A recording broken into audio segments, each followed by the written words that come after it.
Rico is with us in Cincinnati. Hi, Rico. How are you? I'm doing well. How are you today, Dave? Better than I deserve. What's up? I'm calling because I'm trying to get some guidance on like where to shift, I guess, and the baby steps are kind of what we should do. I'm like on board, but my wife is like Dave-ish, so it's been challenging in that regard. We paid off everything except like a very large student loan of like $92,000. We didn't have a mortgage at the time, so I kind of treated the loan like a mortgage, and we went ahead and finished our emergency savings and, should have been getting started on 4, 5, and 6, but we were kind of not in agreement, so we started saving for a down payment and things like that for a home, and we ended up getting a mortgage. So now we have the mortgage and student loan. They're both pretty much $90,000 each, and trying to figure out, should we just treat those together kind of like a mortgage and just keep doing 4, 5, and 6, or should we, I guess, get rid of the student loan and then, I don't know. Okay. So, how are you familiar with what we teach? We went through Financial Peace University like in our first 3-4 months of marriage. We're like, how long ago was that? This was early 2017. Okay. So just last year. Yeah, okay. Not even 2 years ago. I see. Okay. Well, you flunked. Okay. You flunked the class. I mean, indeed. Yeah, because we're not totally in agreement. Yeah, and so that's what you've just got to decide what you're.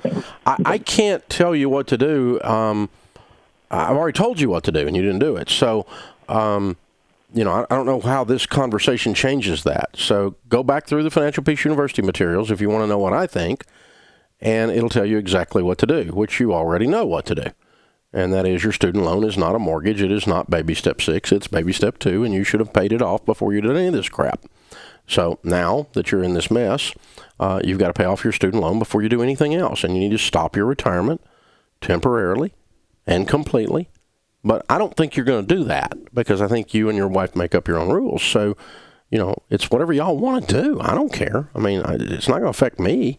But if you want to know what I think, that's fairly easy. You already know what I think, and you didn't want to do that. So, you just got to, if you want to follow the baby steps, baby step 2 includes all student loan debt. If it's $900,000, it includes it. And so you just got to decide if you're going to do that or not. If you're going to keep a student loan around so long you think it's a pet, you're going to struggle to build wealth. And you keep doing crap out of order, and you keep not following good financial planning principles, you're going to struggle building wealth. But you're doing whatever you want to do, and that's what you got to do. Thanks for the call. Open phones at 888-825-5225. That's 888-825-5225. So the reason that we put the baby steps in place 8 million people ago was because folks needed a clear path that followed basic financial planning principles and biblical principles of handling money. And that's where this came from. And it really has worked so well for so many millions of people. And it's, it's one size fits all. Well, I mean, the law of gravity is one size fits all. If you jump off a building, 100% of you will hit the sidewalk. The law of gravity is one size fits all. The truth principles are one size fits all. And so the shortest path to building wealth is to not have any debt.